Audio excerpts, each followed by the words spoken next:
Thanks for joining us tonight. I am your Global Membership Team Chair for District 27 D1, Adam Crow. Everybody went mute. Yep, I got myself. I'll just start over. Good evening. I'm Global Membership Team Chair for 27 D1. My name's Adam Croson, and I'm here with my Global Action Team teammates, Global Service Team Chair Bruce Voigt, and Global Leadership Team Leader Tony Subcheck. We would like to welcome you to our second session of No Lion Left Behind. This program is meant to help address and fix our district's retention problem. Tonight's session will focus on how you and your club can continue fundraising in your community safely.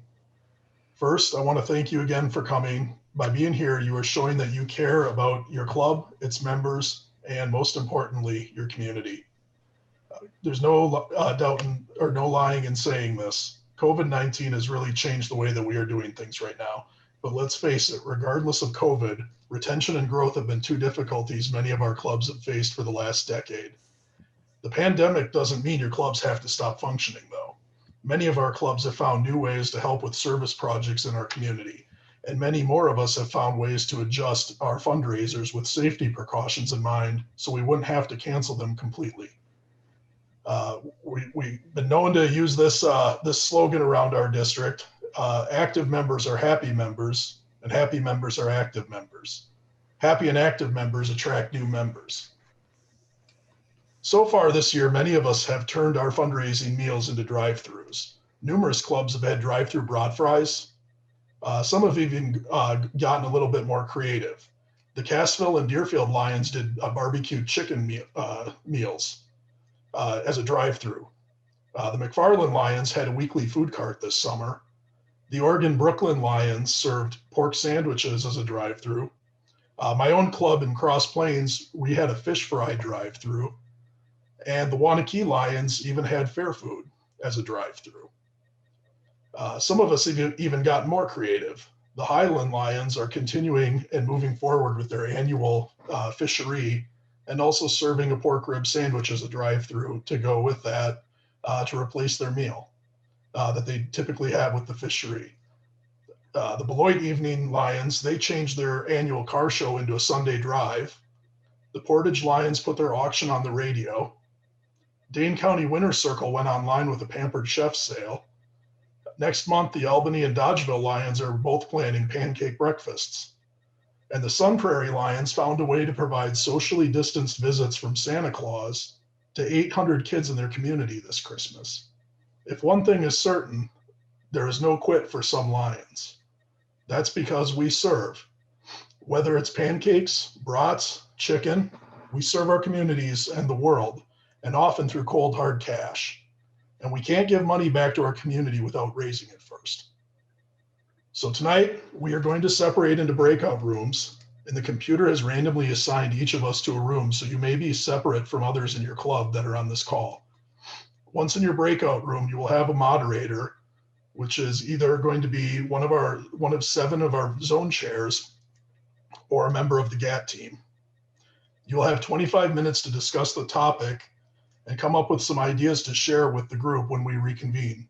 Once we reconvene, the room moderators will share the ideas from their groups with the larger group so you can hear what was discussed in each room. Tonight's topic is, how can we raise funds safely in the middle of a pandemic? Share your ideas, big or small. Remember, you will only have 25 minutes, so make sure you hit the ground running. But before we go off into our breakout rooms, I'm going to turn it over to Global Leadership Team Coordinator Tony Subcheck so he can talk about guiding Lions. Hi, thanks a lot, Adam. Great introduction, that was super. Hi, my name is Tony Subcheck, and I'm the Global Leadership Team Coordinator for 27D1 here. Before we get started tonight, I want to take a minute to share with you a unique opportunity being offered by MD27 beginning in February. That's why I want to take advantage of the fact that you're here right now. And we are all here because we are looking for ways to better serve our community. The MD27 is offering us the opportunity to become certified guiding lions. What will we learn when we become certified guiding lions, and what is a certified guiding lion? Basically, what you're going to learn is your role, obviously, of what a guiding lion does. You'll help develop a plan to help guide your club to become self-sufficient and strong. You'll have a lot of the information that clubs need to become better. You'll be provided tools to help the club officers manage their clubs and establish systems to track the development over the course of a year in Lions. This is something that we can do as Lions to help bring our clubs up to the next level. There are a lot of clubs, maybe not our own, but maybe other clubs in our district that need help, and they need somebody to help them kind of get their system back on track. And that's what a guiding lion does. You may do it for your own club, which all clubs could use a little help, including, everybody can use a little help.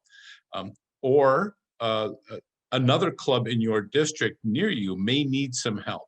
And so you would be able to go to that club and give them all the information that they need to get back going again and help them out. You're there to help, you're there to guide.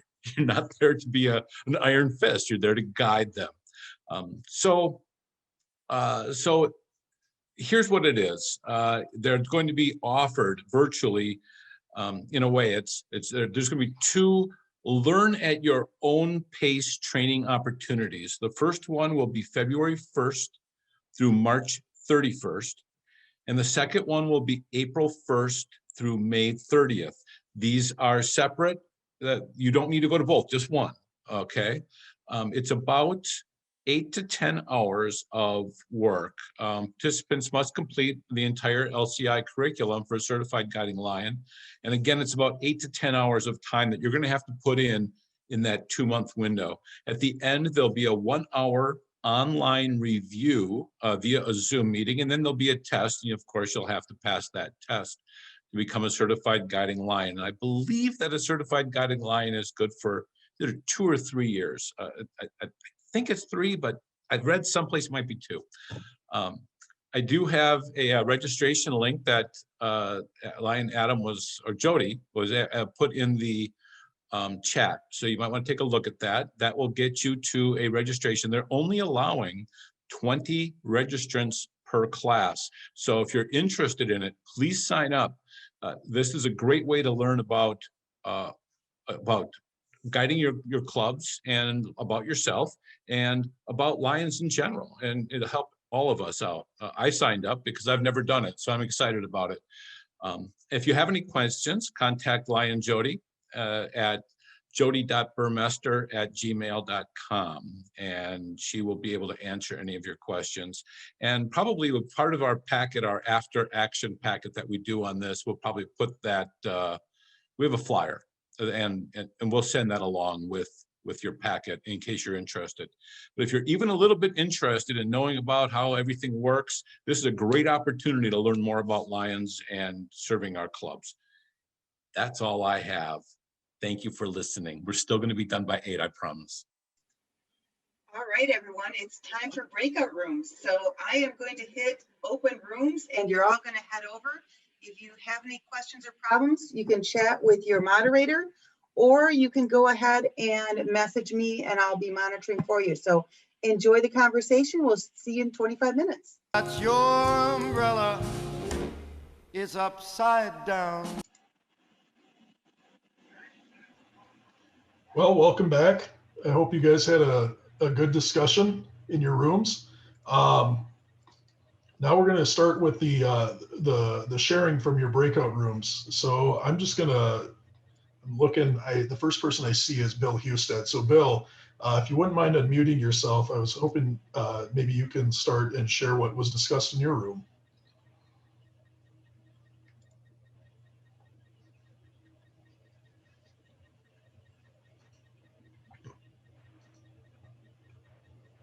You're still muted, Bill. Oh, there you go. We had several people in our room that have been running different food events where people do drive-through, and they've been very successful. In fact, several clubs have done several events that involve food that is either delivered or people do a drive-through. And I was impressed with how many people are doing that. So I guess there's not a lot of details there. It seems to be fairly simple. People just pay as they come in. Some are taking orders, and then it's very simple. They have a very simple menu. Others have a more varied menu and have to prepare the food. But most of them is just a limited menu, and people come up and order their stuff, and you give them their stuff, and away they go. It's pretty simple. And most people that have done this before and are doing it now haven't noticed a big drop off in sales. It's been really successful. So I guess that's what I want to share. That's great. Great news. We found that that's a good way to save a lot of those fundraisers. Thank you, Bill. Next, let's call on Tim Meyer. Tim, can you unmute yourself?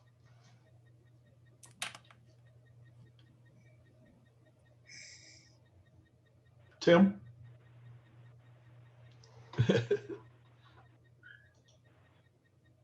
Tim, you're still muted.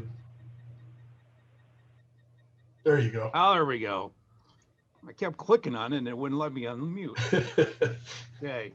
I guess the biggest thing I wanted to share,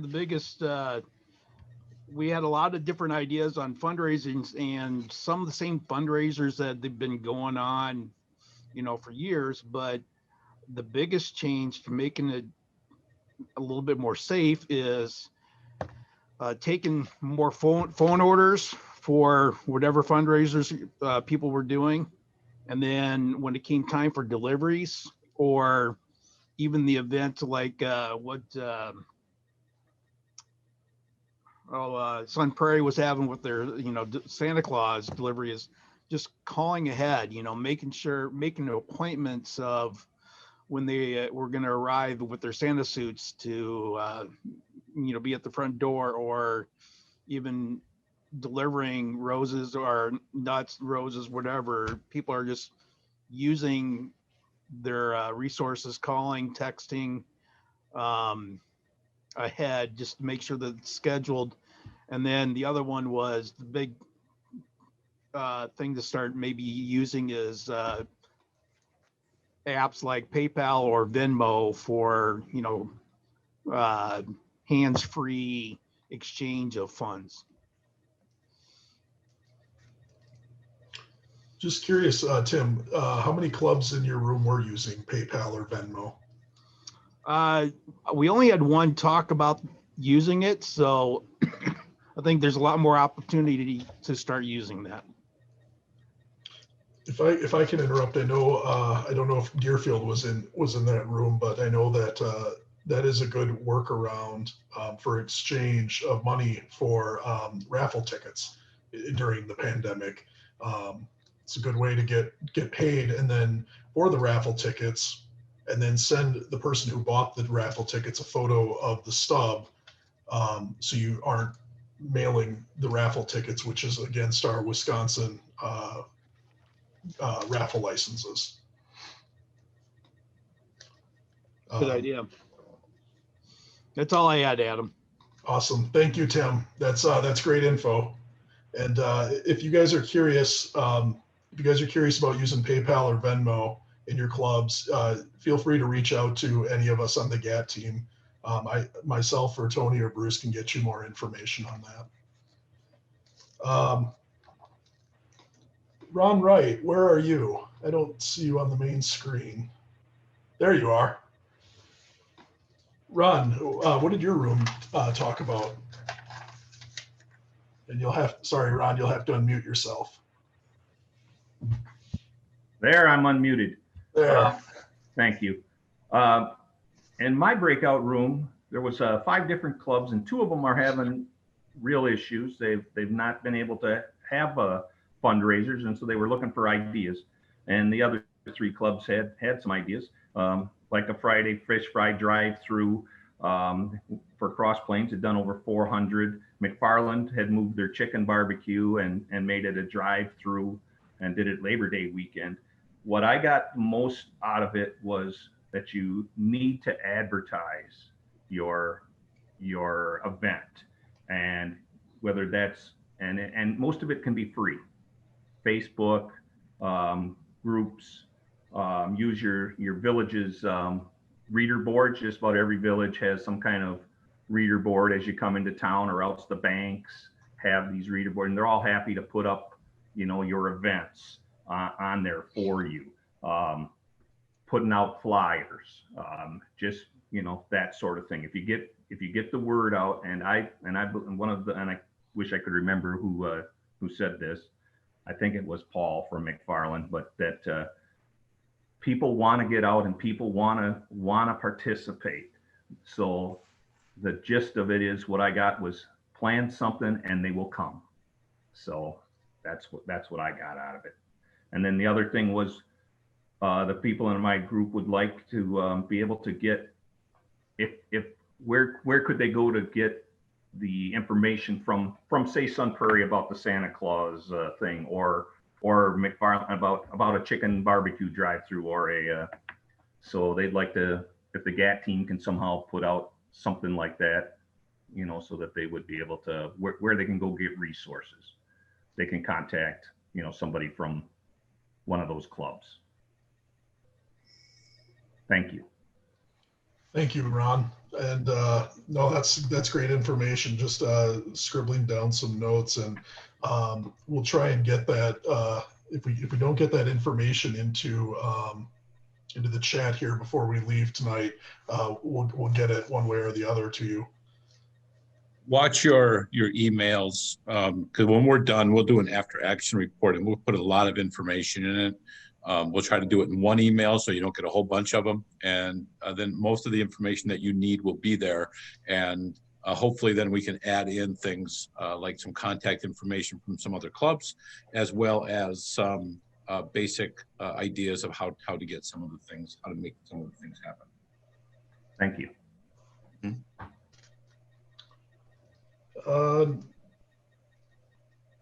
Next, I'd like to call on Jeff Winkler. I'm looking for Jeff. I see him, and I'll ask you to unmute. And there you go, Jeff. Floor is yours. Ready? Yep. We had a few different clubs that were doing some different raffles.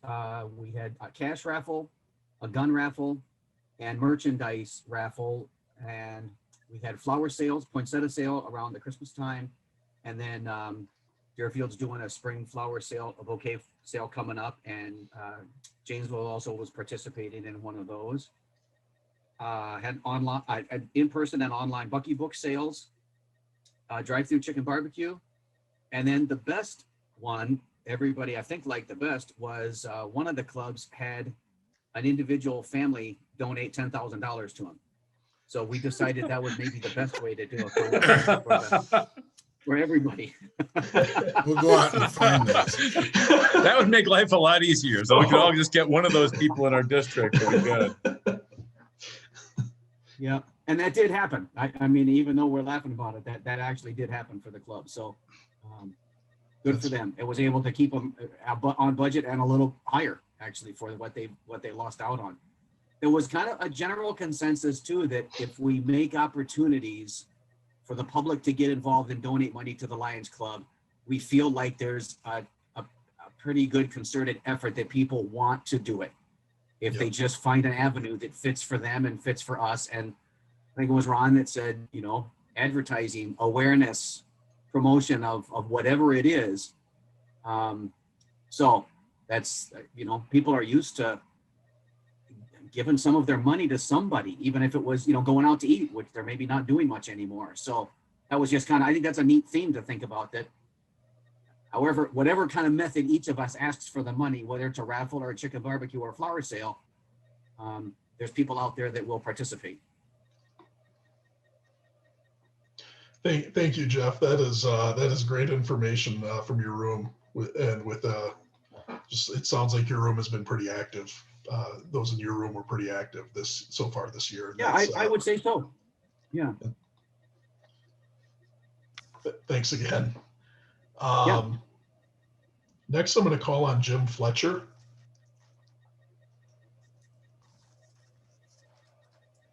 And here, Jim. There you go. Jim. Yep, there you go. Yeah. We had six different clubs in our room, and Greg Clark from the Oregon Brooklyn shared information about their pulled pork sandwich drive-through that they did in October, and they partnered with a local restaurant to get a price on the food, so they didn't have to go out and figure out all the pricing themselves. The restaurant gave them a price for the complete meal, and actually prepared the food for them and brought it. They were able to take it to their location where they were doing the drive-through. And they're actually going to plan another one this spring of some sort of a drive-through.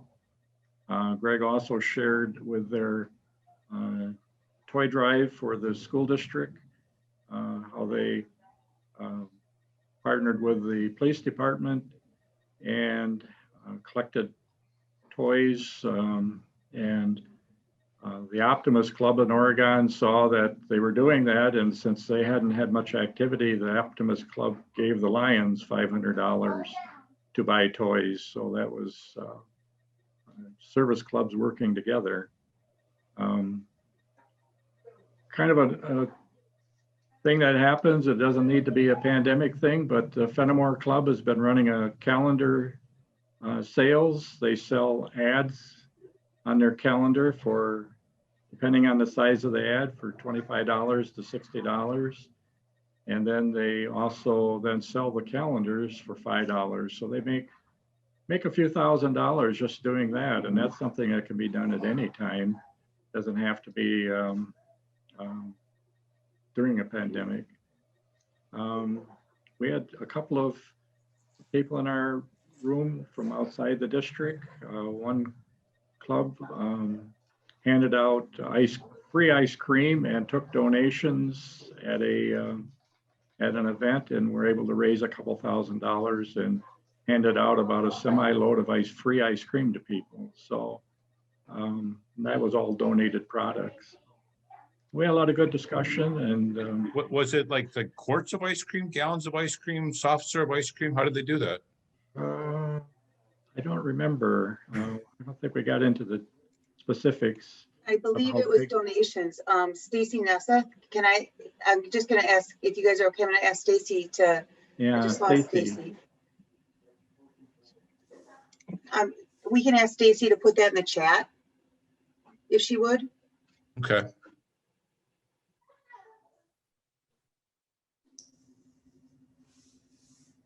Yep. So that was about it. That was it, Jim? Yeah. Okay, thank you. Next, I'm going to call on Steve Pogge. I'm not seeing, oh, there you are, Steve. Here, Steve, I can unmute you. And you got the floor. All right. Again, I had some of the same clubs, but putting things together, there was a couple of the clubs that do the pancake breakfast, and they're looking at doing pancake drive-throughs. One thing I think that we found interesting is that it was brought up that you can set a cost for the pancake breakfast, and I'm guessing for any of the food drives. But at least one of the clubs found that if you just say, give a donation, they found that they raised more money by asking for a donation versus actually putting a price per meal or serving. So I thought that was interesting. I guess we've never really looked at that ourselves, but that might be a way to go and try one time to get a little more money. Couple of the clubs are web. McFarland, again, we mentioned the roses. They're selling that both on the web and also through their members. going out and doing that. And they're also doing the barbecue chicken drive-through, which has went well for them. One club, Edgerton, is also, besides the pancake, they sell meat sticks on a regular basis. So once a month, they pick up meat sticks, and there's several different places. They're using Abbeyland, it just so happens, but then they go to the bars, restaurants, and actually sell them product for $5 a pound. And they normally sell about 50 cases a month, and each case is 15 sticks. So that was an interesting little fundraiser, something out of the box, I thought. One that was real interesting is I had Richard from South Tucson Lions, which is a virtual club, on tonight. And because they're a virtual club, they basically are a cyber club, I guess. All their fundraising is done online. And Lion Jody, you probably know a lot more about this, but that was very interesting. The fact that they do raffles, they do fundraisers on Facebook. They actually do grant requests and get money that way. They go out and solicit donations. And one example was, go to your broker. They brought up Schwab and say, hey, we're doing a fundraiser. We'd like to do something. Would you like to donate to our club? And, not a bad idea to ask people, businesses out there, and see if they help your clubs out. So I thought that was very interesting. And he talked about, by the way, I believe it was Richard talked about, Jody, you'd have a link to a 3-part video about virtual fundraising. Is that? I certainly do. I will put it in the window and we'll add it to our wrap-up email that you'll all get. Okay, so that may be of interest to sit in and look at that. So that's about it. Thank you, Steve. And finally, Brian, I'm going to call on you to share what was discussed in your room.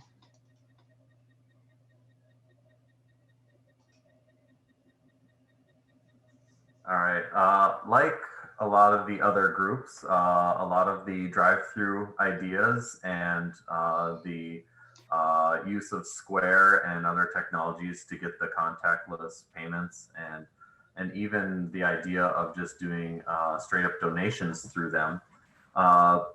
Along those lines, one of the things that was brought up by District Governor Tammy was the virtual lemonade stand in Oregon. And I've actually seen this with sports teams doing virtual games and selling tickets to virtual games and using that as a fundraiser. So there's a hockey team in Canada that did it last month, and in the FA Cup in England, a tiny little team outside of London was playing against one of the Premier League teams in a closed stadium that would normally seat 1,000 people, but they sold 50,000 virtual tickets for this game to go to their charitable foundation for the team. So they're passing that on for meals in their community. So the idea of virtual events is kind of across the spectrum from the big leagues down to the corner lemonade stand.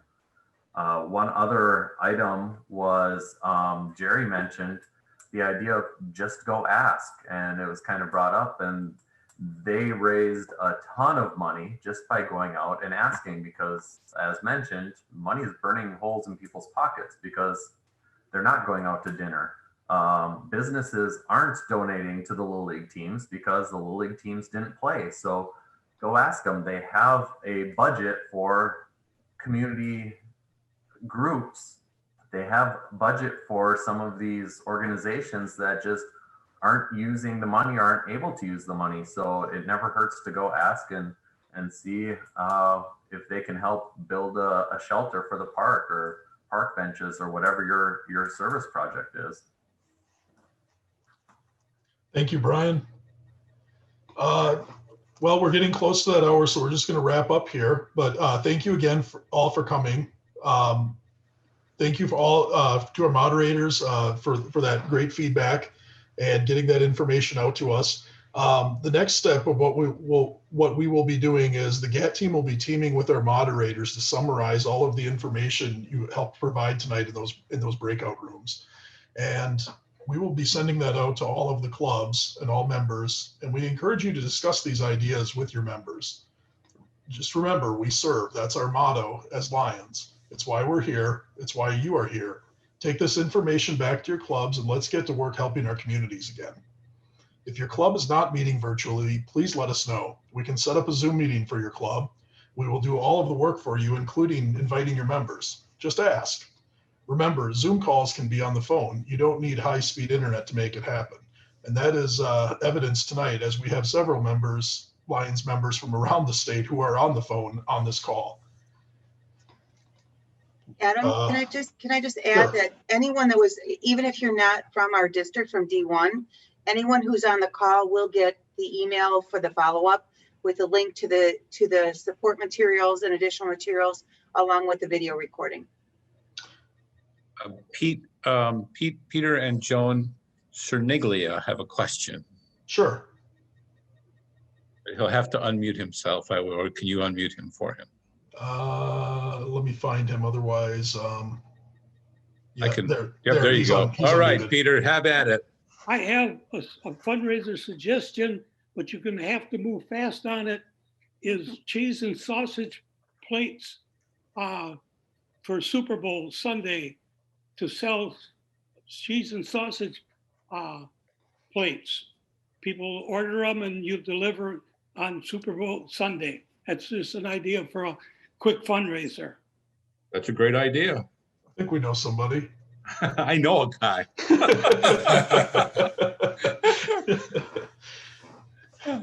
Thanks, Pete. You're welcome. So my next topic here, Jody was nice enough to put it in the chat. Our next session for No Lion Left Behind is going to focus on membership, and we're still fine-tuning those details, but that's going to be Wednesday, February 24th. So about a month from tonight, from 7 to 8 p.m. And to register, you can click the link right here in the chat window. Again, we will be sending emails out as reminders for you. But if you liked what you saw tonight and you want to come back for session number 3, you can just register right now. Coming up on our calendar, it's a good time to mention, since we have a lot of you on here, that district convention is going to be virtual this year. That is going to be Saturday, March 13th, and that's going to run from 9 a.m. until 12:15 p.m. In addition, we're going to have a district convention trivia night. That's going to be Friday night, and somebody help me with the time. I believe that starts at 6:30, or is it 7? I got it on my calendar. Give me a second. I think it's 7. I've got 6:30 to 8 p.m.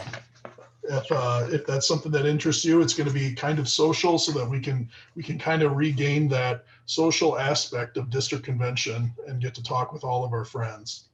And then down the road in April or May, this is still to be determined, we'll have officer training. Just so you kind of can write that on your calendar and plan on that. That's all I've got for tonight. Once again, thank you all for coming, and we are looking forward to seeing you next time. Or Thank you all. Hold on. There, Ellie Fox has a question about Pampered Chef, so we can answer that in the chat, but you can let people go. But I don't want to ignore Ellie. She asked a question in the chat, and I want to make sure that we address that. Sure. Question on the Pampered Chef sale. How does that work? If my memory serves me correct, and I believe Pete Taylor is on this call, so maybe he can answer that. So can I make a suggestion that we ask the clubs to do a brief write-up on how their events worked, and we'll be able to add that to our recaps. Because it's 7 o'clock, it's 8 o'clock, and we need to be 8 done. o'clock. That's why. Yep. But I like to talk. I just am the time watcher on most of these events, so I'm just mentioning. All right. Thank you all for coming. Put the music back on. We'll see ya. Thank you, everyone. Thank you. Ellie, we will get an answer to you.